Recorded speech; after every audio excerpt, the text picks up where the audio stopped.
Bonjour à tous. On va donc parler aujourd'hui d'agriculture urbaine et notamment des agriculteurs urbains eux-mêmes, parce que j'ai la chance d'en avoir deux ici présents avec nous. Du coup, l'agriculture urbaine, qu'est-ce que c'est? Elle est assez simple à définir, mais il y a plein de définitions, mais l'une des plus faciles, c'est de dire qu'elle est, c'est une agriculture qui est située dans la ville ou à proximité de la ville et qui finalement produit des services et des biens à destination des urbains, principalement. Aujourd'hui, on en entend beaucoup parler. Il y a un grand stand à proximité avec des agriculteurs urbains professionnels. Donc, qu'est-ce qui se passe dans nos villes, hein? C'est quand même ce qui nous interroge au niveau de la production dans le milieu urbain. En fait, on en parle beaucoup aujourd'hui, mais elle a quand même plus de 100 ans d'histoire, hein. On parle souvent des 120 ans d'histoire de l'agriculture urbaine, avec les jardins ouvriers notamment, fondés dans la région de Lyon par l'abbé Lémire. Dans les années 70, on a vu apparaître des jardins collectifs à New York avec la guérilla gardening, et puis dans les années 90, les jardins partagés. Aujourd'hui, on va dire il y a quelques années, 5 ans, 10 ans maximum, on a vu apparaître donc cette forme nouvelle d'agriculture urbaine, qui est une agriculture urbaine professionnelle. Donc des gens arrivent aujourd'hui à gagner de l'argent, on va dire, en produisant dans les milieux urbains. Et ça, on va s'intéresser à ça en quelques minutes là aujourd'hui. Alors moi, j'ai eu la chance d'analyser pas mal de projets, plus d'une centaine durant 4 ans. À la fois au Japon, à la fois aux États-Unis, au Canada, et puis beaucoup en Europe, en France, pas mal. Ce qui est intéressant de voir, c'est qu'il se développe beaucoup de choses sur les toitures, des serres sur les toits. On observe aussi des formes assez nouvelles, notamment à Tokyo ou dans la région du Japon, dans des fermes high-tech très technologiques. Et puis un truc assez passionnant pour la filière du végétal, pour qui je travaille, c'est aussi que les habitants, les citadins, se mettent à cultiver beaucoup plus de végétaux comestibles qu'auparavant, des végétaux utiles. Et ça, finalement, c'est une forme d'agriculture urbaine assez spécifique, une agriculture urbaine intime. Et celle-ci, elle est intéressante aussi pour la filière du végétal, pour qui je travaille. Alors, tout ça, finalement, pour vous dire que on va parler ensemble là de la pérennité des projets d'agriculture urbaine, en quelques mots, de qui sont ces agriculteurs urbains. Je vous propose aussi dans ce livre de découvrir tous ces agriculteurs urbains, donc de faire un focus sur pas mal de formes, des formes très high-tech, des formes très low-tech. C'est en fait 4 ans de travail qui sont synthétisés dans cet ouvrage et qui retracent l'aventure l'aventure nouvelle de la production agricole dans la ville. Alors comme je travaille aussi pour un institut de recherche, je voulais quand même mettre quelques mots sur la recherche actuelle, hein, parce qu'on a des choses nouvelles au niveau de l'économie circulaire, c'est-à-dire les cycles, les flux de déchets par exemple, ou d'énergie qui sont dans la ville, et comment finalement l'agriculture peut retirer des bénéfices de ces flux. Alors on travaille sur un projet de recherche sur les serres, sur les toitures, un projet GROUF, un projet européen, et puis des projets sur la réutilisation de déchets urbains pour en faire des substrats de culture. Donc comment on cultive des végétaux sur des sols basés sur des déchets urbains, et comment on fait ça de manière safe, sécurisante pour les habitants. Donc ça, c'est les recherches actuelles que mène l'Institut Astre d'Or pour qui je travaille. Et puis un dernier mot sur les formations, parce qu'on parle de métiers, on parle de nouveautés, donc il y a un point important quand même sur comment finalement les plus jeunes ou les gens qui souhaitent changer de carrière à n'importe quel âge peuvent finalement développer l'agriculture urbaine pour eux et se lancer dans ce grand mouvement. Il y a des écoles d'ingénieurs, hein, AgroParisTech, AgroCampus, Unilassal de Rouen, qui forment des ingénieurs dédiés à l'agriculture urbaine. Et puis on a aussi des BTS Pro, des licences qui se développent à l'école du Breuil, à Écully, à Lyon. Voilà, donc pour vous dire qu'il y a un vrai essor. J'ai pas sorti de chiffres, mais des villes comme Montréal proposent 42% de leurs habitants qui seraient des agriculteurs urbains. On parlera de l'Association française de l'agriculture urbaine professionnelle avec Marion Salé ici présente. Et puis on va parler aussi avec ici Barthélémy Leblanc de la réalité de l'agriculture urbaine dans le détail avec un projet précis.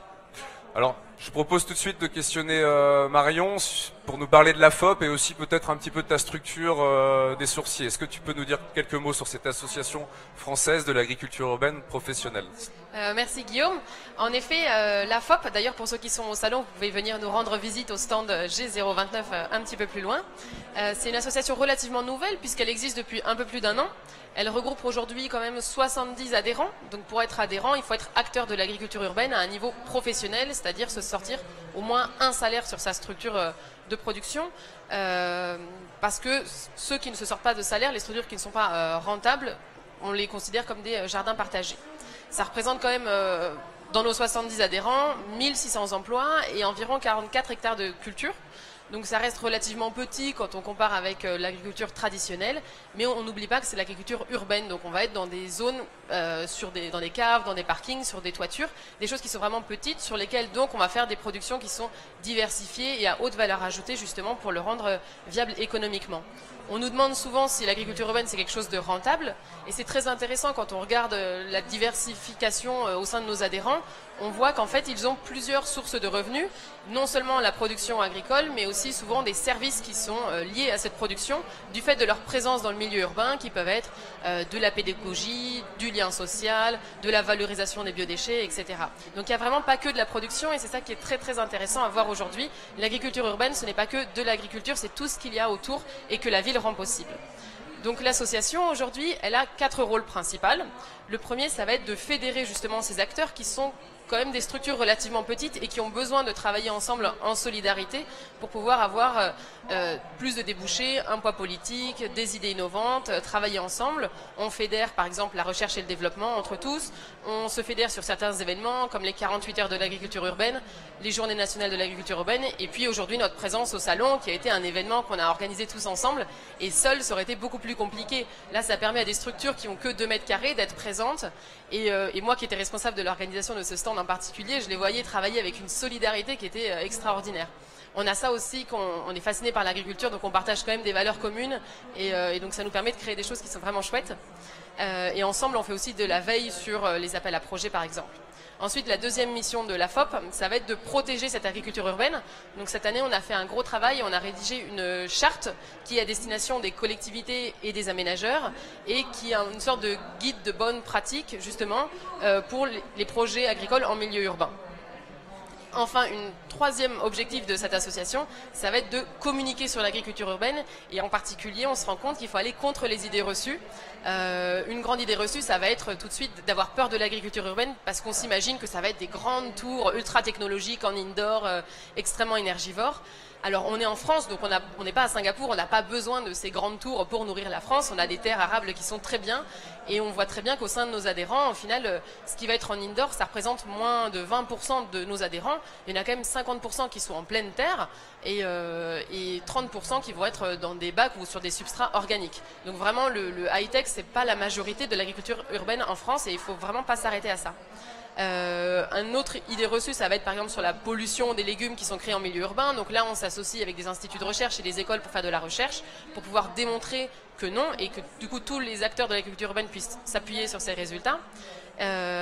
Et on explique justement les différentes stratégies pour faire des productions qui soient rentables.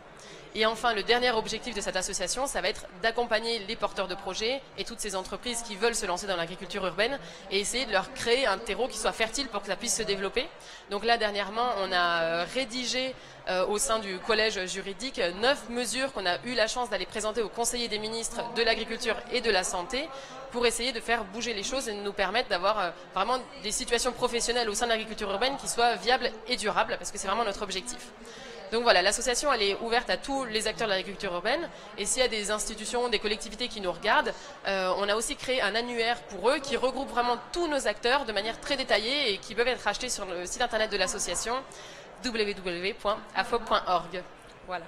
Très bien. On voit une forte dynamique de cette association là qui est très jeune, qui date de 2017 et qui finalement rassemble aujourd'hui plus de 70 structures. Moi j'en suis le trésorier, donc je vois que ça défile et que ça va très vite. Barthélémy, est-ce que tu peux, alors là on va zoomer sur un porteur de projet d'agriculture urbaine, tu peux nous parler de Citizen Farm un petit peu, et de comment est-ce que vous arrivez à générer de l'économie finalement, et comment vous arrivez à vivre de l'agriculture urbaine aujourd'hui? Ouais. Alors nous, Citizen Farm, on est porteur de projet, mais en même temps on n'est pas, comme le disait Marie, on n'est pas des agriculteurs uniquement. On est sur plusieurs activités, et notamment la construction d'infrastructures. Donc c'est vrai que ça c'est une manière de se rendre déjà économiquement viable. Citizen Farm, on a commencé historiquement par déjà faire de la pédagogie, et faire de la pédagogie à l'échelle du foyer en fait. Donc on a commencé en vendant des petits aquariums. Ça c'est une manière, donc la pédagogie, même les animations, etc. C'est une manière de profiter de cette agriculture qui est au cœur des villes pour diversifier l'activité et proposer quelque chose d'un petit peu novateur. On recrée en plus du lien entre la nature, je vais pas dire la campagne, mais la nature et les utilisateurs, et ça permet de faire quelque chose d'intéressant et de créer de la nouveauté autour de l'agriculture urbaine. Après derrière Citizen Farm, donc on a décidé de passer à grande échelle, de faire des fermes urbaines. Là, c'est des porteurs de projets qui vont venir nous voir et nous, on va faire des installations. On va former ces gens-là, on va les accompagner surtout au niveau technique et après, on va organiser la transformation et pourquoi pas la transformation et la distribution. Mais ce qui veut dire que à travers une activité qui est censée être l'agriculture urbaine, en fait on a énormément de casquettes. C'est aussi ce qu'on recommande nous aux porteurs de projets, c'est-à-dire essayer d'être créatif autour des projets. On va faire des animations, on va essayer, on va créer un bar à smoothie au niveau de notre faire urbaine, au milieu de notre faire urbaine. Voilà, il faut essayer de faire des choses qui soient vraiment très diverses et l'agriculture en soi, ça va être une part de l'activité. Moi je sais pas si vous trouvez que j'ai une tête d'agriculteur, mais voilà, je suis plutôt urbain quand même comme agriculteur. Et voilà, on représente un petit peu cette nouvelle génération là qui va être plus entrepreneur en fin de compte qu'agriculteur en fait. Donc faut donner envie aux gens de se remettre à la terre, de recultiver, de rejardiner. Vous êtes sur un système de culture assez original qui est l'aquaponie, l'association de poissons et de plantes. Ouais. C'est quelque chose qui stimule un peu bien sûr, la créativité, les envies. Pour les enfants déjà, ouais. On a cette chance d'être en ville quand même, donc il faut qu'on en profite. On voit qu'il y a quand même beaucoup de choses auxquelles on a envie de revenir. Les gens ont envie d'y revenir. On est sur des sites où on a la demande qui est sur place. C'est quand même une chance incroyable. Nous, si on veut vendre ici, on a 2000 personnes qui vont crier, lever la main, dire moi j'en veux, j'en veux. Donc voilà, nous on va profiter de ça pour faire justement toute cette pédagogie et susciter de l'intérêt autour de la nature et des interactions qu'il y a. Il y a une autre chose aussi, c'est qu'on est sur un cadre qui est vachement particulier, donc on est obligé encore une fois d'avoir plusieurs casquettes. Comme tu le disais, on est en aquaponie, moi j'ai besoin de connaître toutes les normes, parce que la loi n'est pas encore très adaptée aujourd'hui, toutes les normes qui régissent l'aquaculture, toutes les normes qui régissent l'agriculture, et d'en faire un petit mix comme ça à notre échelle. Donc on est par nature innovant en fait, parce qu'on est obligé de se débrouiller un petit peu au milieu de tous ces méandres. Et Marion, toi l'innovation tu l'as aussi dans ta structure, parce que tu es certes membre de la FOP, bureau de la FOP, mais tu as aussi ta structure, les Sourciers. Est-ce que tu peux en dire quelques mots sur l'innovation, sur ce que tu proposes de nouveau finalement par rapport peut-être à l'autre agriculture ? Oui, voilà, les Sourciers, c'est une micro-ferme hydroponique qui est située dans le sud-ouest de la France. Et donc, c'est à la fois une ferme de production, mais aussi un laboratoire de recherche sur les nouvelles techniques de culture un peu innovantes.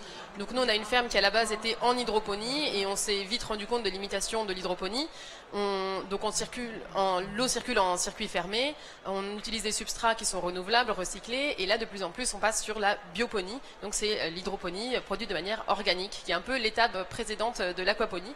Donc, c'est très intéressant et c'est vraiment adapté au milieu urbain parce que c'est quelque chose qui est très léger, donc qui s'adapte très bien sur les toits et qui peut aussi être mis dans les sous-sols, dans des caves, etc. avec des lumières. Et donc notre serre sert vraiment d'espace expérimental et les gens viennent se former chez nous, on donne des formations pour ensuite s'installer en milieu urbain. Merci beaucoup à tous les deux. Merci. Donc voilà, vous avez pu voir, je l'espère, que l'agriculture urbaine est quelque chose d'avenir avec des projets innovants qui foisonnent. On est sur plein de techniques, plein d'activités, plein de services. Voilà, bon, c'est vrai que le livre que j'ai eu l'occasion de rédiger là durant ces 4 dernières années synthétise tout ce mouvement. Voilà, j'espère qu'il vous plaira et on se reverra très bientôt, notamment sur le stand de la FOP par ici. À bientôt.